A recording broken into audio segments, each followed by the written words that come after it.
So, I was having a think the other week about how the internet has evolved our perception of wild animals, and especially big cats like tigers and lions. Yeah, this is a completely different topic now. This is the stream repository where we can go from, this is mental health time, I ain't gonna talk about disabilities, we are gonna learn, and now we're like, lions, tigers, bears, they are big and cool. This is it's the ADHD podcast. It really is. Oh my god. On YouTube, if dangerous, why friend shaped? Oh god. Oh god. If dangerous, why friend shaped? You can't do this to me. God damn. Oh god. No. Oh, I got cramps in my ribs. Oh my god. Oh, what better way to learn about ADHD than with Chad Meme Repository? Oh, thank you, Sneki boy. Thank you. Oh my god. Oh, that was no. You keep those one-liners coming, my friend. Don't you dare stop. Don't you dare change. That was a good. If we're talking about dopamine, that was a spike of dopamine that I desperately needed. Very, very. It's a fine line between pleasure and pain, but I live for that line. Oh my god, I've got cramps. I've got cramps now. Great. Let's see. Oh lord. We're killing me. Oops. On YouTube, there's a whole genre of videos, either zookeepers or sanctuary workers getting close and personal with the animals they caretake, and even people just straight up keeping these animals in their homes as pets. This trend is definitely a mixed bag. On the one hand, we have a growing empathy for these animals that many may have considered mindless, unfeeling beasts before. Someone pointed out earlier that the internet has made these animals less scary than Twitter users, which, yes, I have fed a tiger up close through a mesh. All that was between me and the tiger was just a bit of metal mesh. And you know what? That tiger and we had a good time, because it's one of those things where you can just go in, feed them strips of meat. They really like it. And then another lady went up for her turn, and she kept fumbling with the meat because she was so nervous. And the tiger got pissed off and just whacked the mesh. And she's like, "Fucking come on, give me my fucking meat, woman! Stop fucking around." It was kind of funny. It's kind of funny. I do want to snuggle large kitties and fluffy bears, but they have knife fingers. Yeah, that's the problem, right? They're so cute, and I kind of want to cuddle them, but they're also like, the best way to put it right is that I own cats. We all know this. I get scratched by my cats sometimes. Sometimes they bite me. Worst that happens to me is I get a bite, and then it might get infected, and I have to go to the emergency room. But I will live. I just need antibiotics. I need maybe just to get that area disinfected. But I will live. If the same thing happens with a tiger, you might get cut in half, or the tiger might accidentally just fillet you alive. And he's not trying to hurt you, really. Cats do what's called a corrective slap. They will slap a fellow cat, or they will slap, a human that they know, to tell them, no, don't do that. And with a cat, it's fine. You might bleed a little, but you're fine. A tiger does that. It's less fine when the tiger does that. If you will die. You will die. And that's kind of the trade-off there. So your eyes doesn't get gouged out. If Captain Marvel taught me anything, you don't mess with.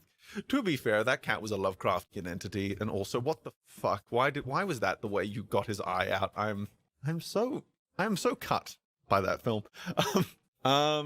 This trend is definitely a mixed bag. On the one, I already read that. Seeing the softer side of a tiger, for example, can certainly inspire people to want to invest in conservation, and might act as a gateway to fundamental shifts in the understanding of the animal world and the environment as a whole.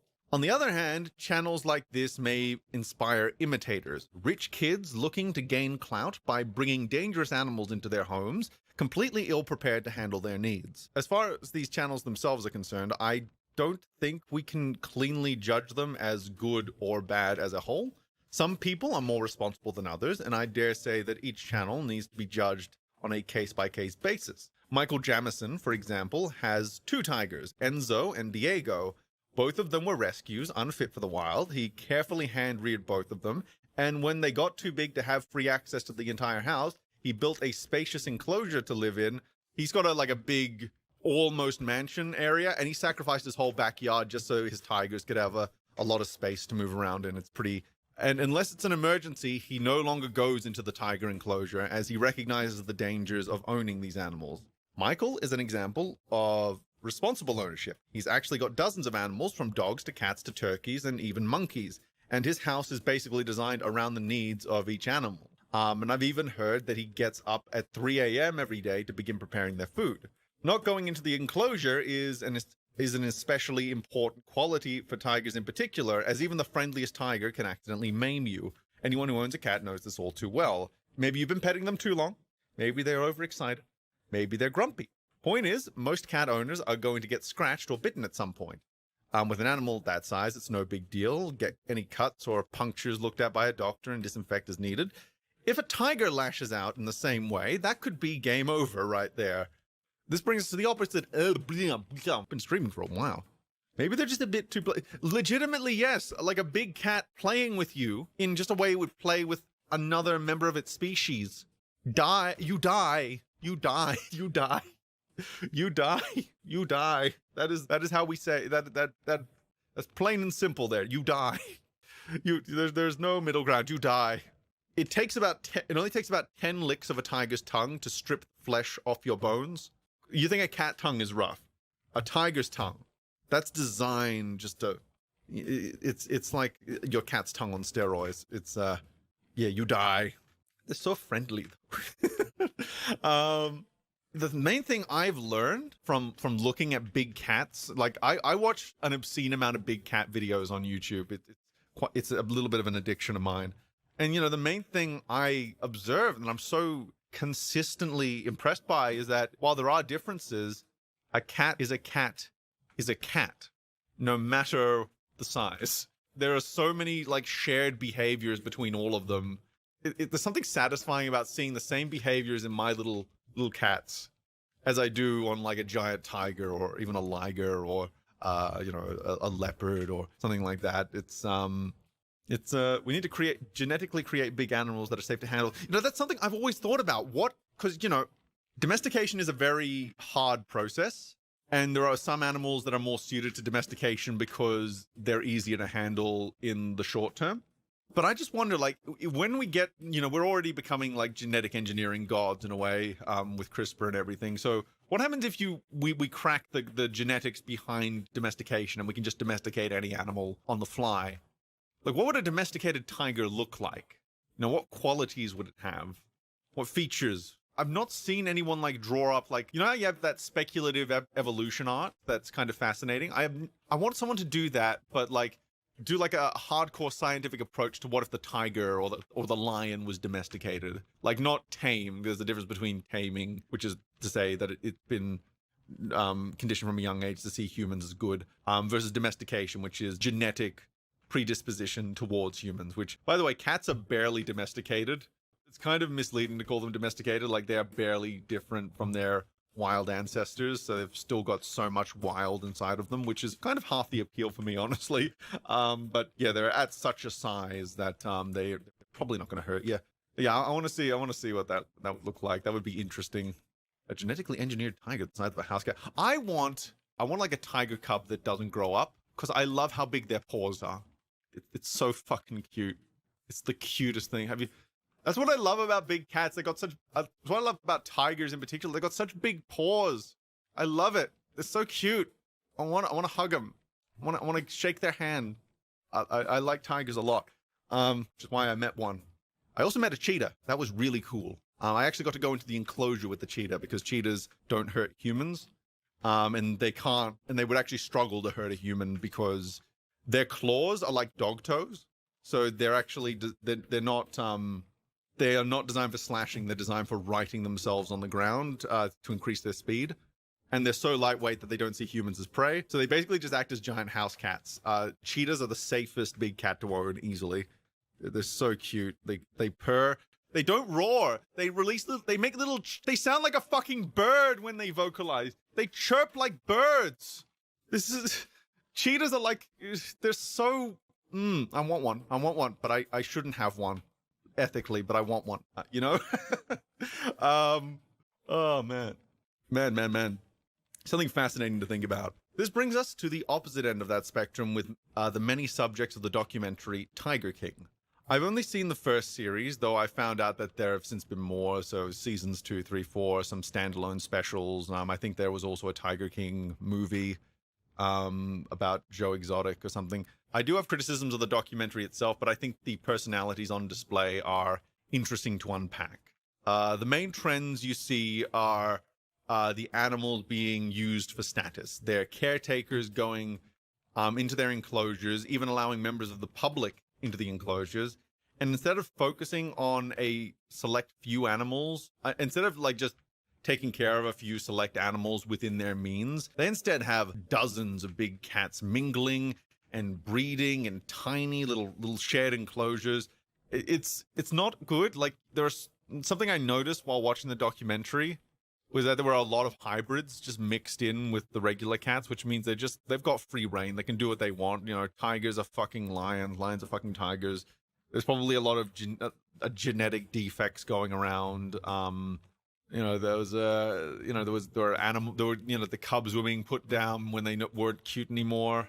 Funnily, like, the ligers and tigons are interesting because ligers are basically fine genetically. Like, they're fertile. At least the females are, I believe. I can't remember if they ever got a fertile male. I'm not sure, but they don't have any like huge genetic abnormalities. They just get really, really big, which I think means that they might live shorter lifespans, but I'm not sure. But meanwhile, tigons are the opposite situation, where they tend to have a lot more like genetic abnormalities, and they tend to be very they tend to not be so healthy. It's kind of interesting. Like, not all hybrids are created equal. It just depends on how the genetic material mixes and matches. Sometimes you get lucky, sometimes you don't. I would imagine that, if a hybrid was successful enough, those genes could propagate in certain ways. But that would be interesting, like a fictional premise where, like, several prides of lions and several streaks of tigers were forced to live in like a valley together, and they somehow ended up cooperating, like doing like mutually beneficial things, and eventually started interbreeding. And so you have this huge, almost like quote unquote natural population of ligers together. That would be an interesting like what if scenario to explore in like a science fiction film or something. That would be fascinating to me. Let's see. Instead of focusing on a select few, where was I? Oh yes, we see less severe versions of this on social media. People who only own one tiger, but they regularly take it on walks or allow it to sleep in the house in spite of having reached full size. I often worry that accounts like these are imitators of the more seasoned veterans of exotic animal ownership, and question how in over their head a lot of them are. Lions tend to be a bit different due to them being more social animals, but even then, there was one family who kept a lion in their house for years and even let it sleep in their child's bed. And they actually let this lion swim with their children as well. Like, this was just a house cat to them. And they actually said later that they really regret having made those choices. Like, nothing really bad happened. They just look back on it and it's just like, we really shouldn't have done that. That was really dangerous. The lion was a sweetheart, to be sure, but every cat has bad days, and these social cats are no exception. I don't want to shut down the idea of direct interactions with these animals completely, however, as there are some people who manage to do it responsibly. Michael Richardson, who's also known as the Lion Whisperer, regularly owns a huge animal sanctuary in South Africa, where he successfully integrated himself into both a pride of lions and a pack of hyenas. The primary difference between him and some of these other influencers, however, is that Michael has dedicated his life to understanding these animals and has his own organizations and employees to help take care of them. Basically, it's just basically like this huge plot of land that's kind of sectioned off from the rest of the world. It's a sanctuary, so they're nice and safe in there, but they're living a nice natural lifestyle. He studied, he trained and he was very careful in slowly understanding the subtle nuances of these creatures so that he could interact with them safely. Thus, he knows when to use a firm hand, when to back away, and in general, he knows exactly how their group dynamics function and has adapted it to work with humans. This is not something 99.9% of people, and both Michaels, so Michael Richardson, Michael Jamison, frequently say that you shouldn't do what they're doing and put immense emphasis on the sheer amount of time and work they put in and just how much danger they consistently put themselves in. If you want to do this properly, it has to be something you dedicate your life to. It can't be a gimmick. It can't be for the novelty. If you live with big cats, you live for big cats. One final example of this trend I find interesting is taking in smaller big cats that wouldn't have survived in the wild. Messi the puma, for example, is a puma that lives with a kindly Russian couple. He was born with major birth defects, which meant he would never survive even in a sanctuary environment. Thus, they took him in, and as it turns out, the defects that made him so sickly as a young cub rendered him basically domesticated as an adult. He's only half the size of a regular puma, and he's so tame that he can go to dog training classes, which, yes, actually have dogs in them. He also now lives with a cheetah called Gerda. Cheetahs are the freak misfits of the big cat kingdom, as they have so thoroughly min-maxed their speed stats that they don't even see humans as potential prey. And they don't even have the equipment to hurt humans if they wanted to. I mentioned the claws before. Like they have dog paws. They have little dog toes. They're designed for traction. When I met that cheetah at the zoo, right? I went into the enclosure. I was allowed around that cheetah completely unrestrained. I had to follow certain rules because they didn't want to distress. But that was more so the cheetah wouldn't get distressed. That wasn't so that I would be safe. I was in no danger from that cheetah. It was it was like patting a big dog, but a cat. It was a really cool experience.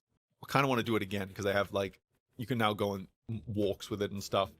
It's really good. All the money goes towards cheetah conservation as well.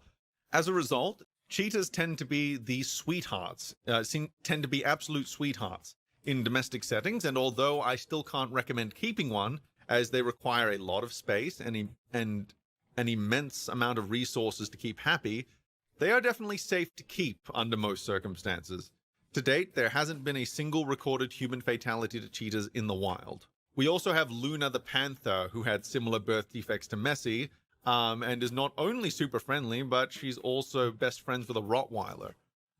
Interestingly, cheetahs are also now being raised with dogs as standard practice, as solitary cheetahs tend to die of loneliness. They rely on their social bonds to that extent.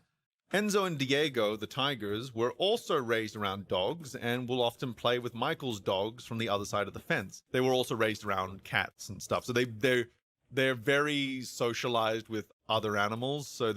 So even though they cannot safely be in the same space as them, when they're on the other side of the fence, they'll just go like, "Hello, fellow animal. How do you do? Let's run around together."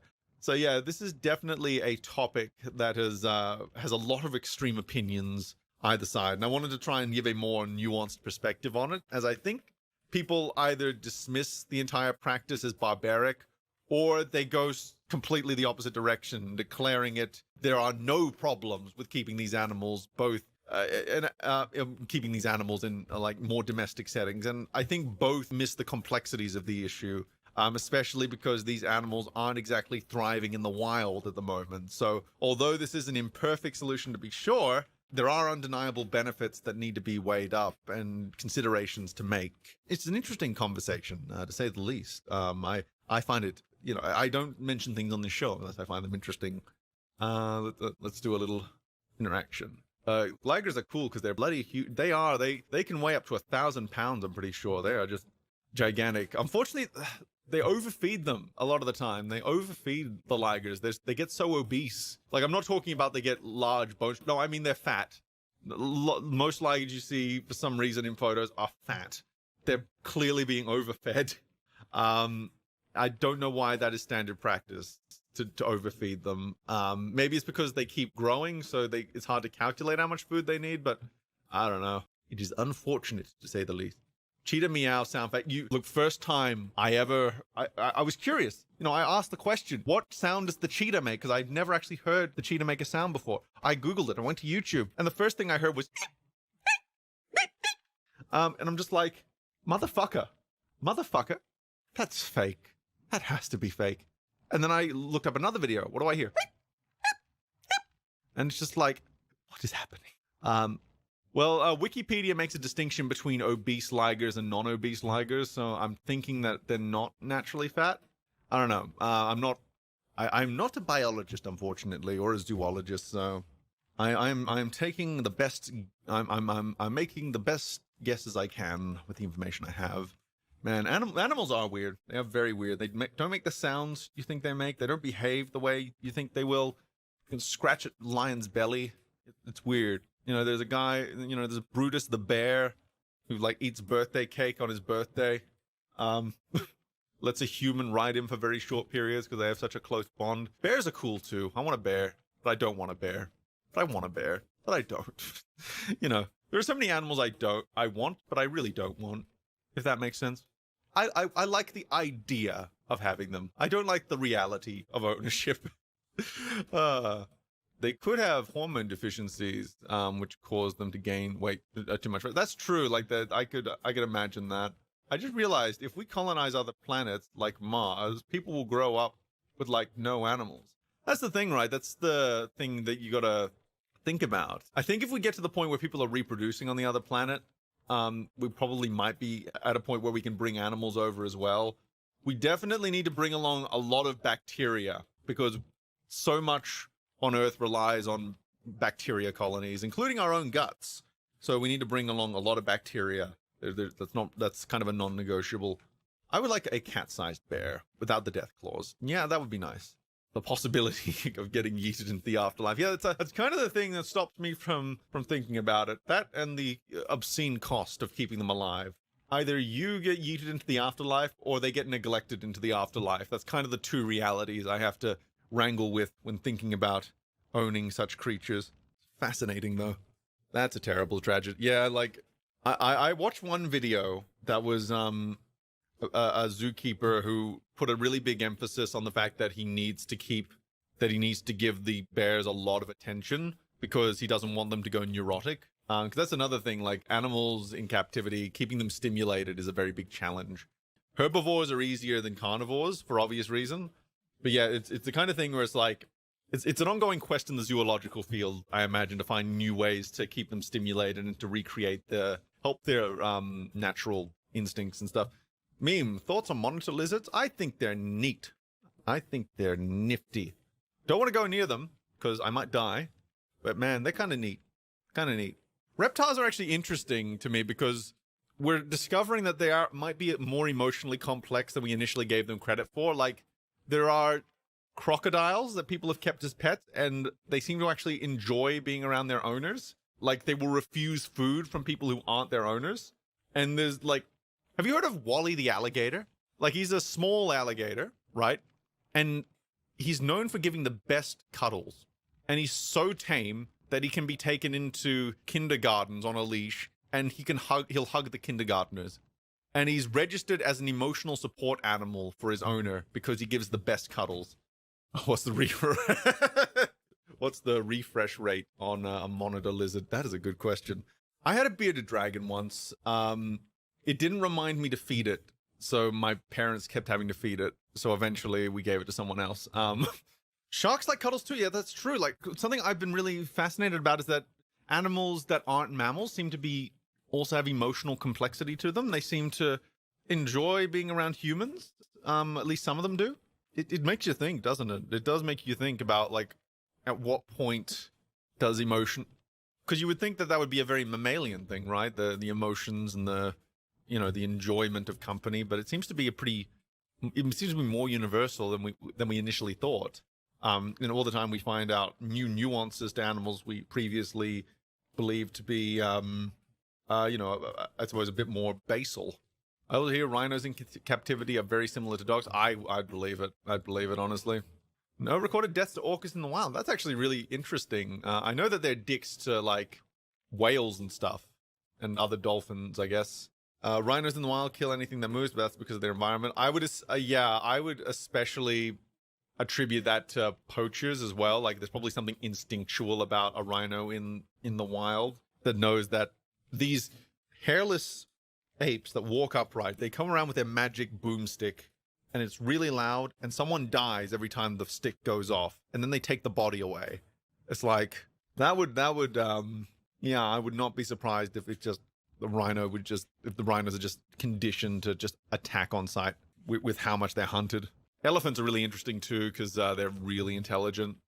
They have rituals, they mourn the dead, they use tools, and they have a complex way of interacting with the world. Yeah, sensory different behavior, touch is a very powerful thing, especially if you're conditioned to like it from a young age. A lot of us like the tactility of things. We like it gives us connection, it gives us grounding, and you can imagine that extends to the animal kingdom, because that's the very basic act, is to touch another member of the species. Fun fact: African elephants aren't afraid of mice. They are terrified of bees because African bees are known to kill elephants. That is interesting. Why did because Mythbusters tested the whole elephants are scared of mice, and they actually got results from it. So I'm fascinated by what was happening there, because they tried everything in the book to try and see if the elephants were reacting to something else when the mouse showed up. Like, because what would happen is they would hide the mouse under some fake dung, right? And then they would pull the dung away, and the mouse would just appear, and the elephant would stop and turn the other direction. And they were just like, oh, well, it must be getting startled by the poop moving. So they got rid of the mouse, moved the poop. They could never recreate the results. Put the mouse back, pull the poop away. Suddenly the elephant moves away. So it's like, what's going on there? What's going on? How did they get that result? What happened? What did you do? That's one of the most memorable moments on Mythbusters, where they actually got a plausible rating for the elephants are scared of mice myth. That was a moment. That was a moment in history. Mythbusters. I love Mythbusters, honestly. Taught me so much about the world. Love wild animals. I love animals in general. Like, people are just like, oh, you're a cat person, right? Meme. It's just like, I own cats. I love cats, but I love dogs. I don't have the faculties to take care of a dog at the moment. That would be too much responsibility, but I love them. I'll scratch your dog. I'll pet your dog. I will spend time with your dog. I can't own a dog right now, but I love dogs. Cats, they're not easy to take care of, but they are within my, I'll pet my dog for you. Oh, good. I'm glad. Was there something there with white mice too? I'm not entirely sure. Yeah, like, I imagine if they are scared of mice, it would be, it's kind of for the same reason that we're scared of insects and like spiders and stuff. It's because you don't want to fuck with even if it's really small, it could still do damage to you. Instinctually, we know that small things can still do damage to us. That's why, if you encounter like a wild lion or a wild animal, a lot of the time, standing your ground might get you better results than running away, because that means that animal might see that you're not as much trouble, as they might just judge you to be too much more trouble than you're worth. So lions, especially, they'll do a mock charge, as it's called. But if you stand your ground, they're going to divert, because if you don't run, you become a potential threat, but perhaps one that's not worth fighting. Perhaps it's just better to walk away. Hippos are actually far more dangerous than lions. I think, don't humans have like the highest fatality rate of any animal in the wild or something? Like, they've got some kind of highest death. I'll put it this way. Crocodiles let baby hippos nibble on them and fuck with them because they don't want to upset the adult parents of those baby hippos. Like, hippos are that fucking scary in the wild.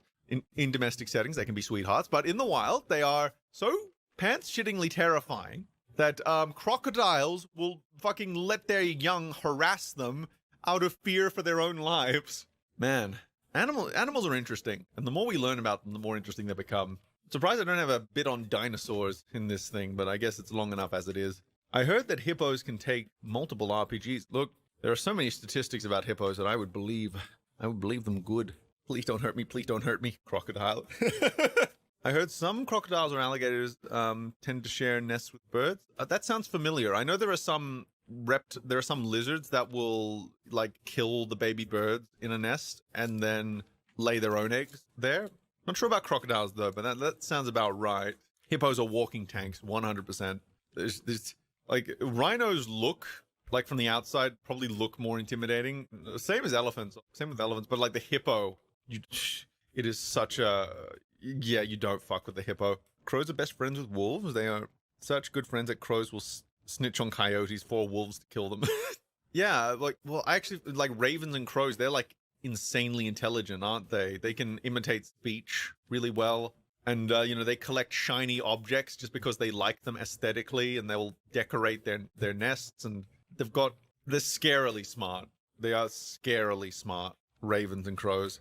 And it is interesting, like, there are so many commonalities between animals once they get intelligent enough. Like, there are just some byproducts of intelligence that seem to be consistent, which I do find interesting, which kind of, raises that question, like, we do encounter alien life someday. There might be more. We might have more in common with them than you'd think. Just because, even though we've evolved in different areas, if they are smart enough to be contacted, if they're smart enough to go into space, like there might be certain byproducts of intelligence that are universal enough to almost form a common language. Like there are, like you can imagine, like convergent evolution works on galactic scales to an extent, right? Like it's all about just having environments that support certain traits rather than it being anything mystically genetic, if that makes sense. It's an interesting thing to think about at the very least. Yeah, I never understood the idea that aliens would be so far above us we couldn't understand them. Yeah, that's the thing. I think that aliens are one of those things that we really overthink. I think convergent evolution is something that is provable here on Earth, where creatures with very little genetic material in common have taken on almost identical shapes because evolution just means that that life is plastic to the environment. Oh yeah, duck gangbangs. That for some reason I like to bring that up really early when I get to know someone, the duck gangbangs, because I just find that fascinating that they are just such sexual offenders. Those fucking ducks, fucking good old corkscrew penises.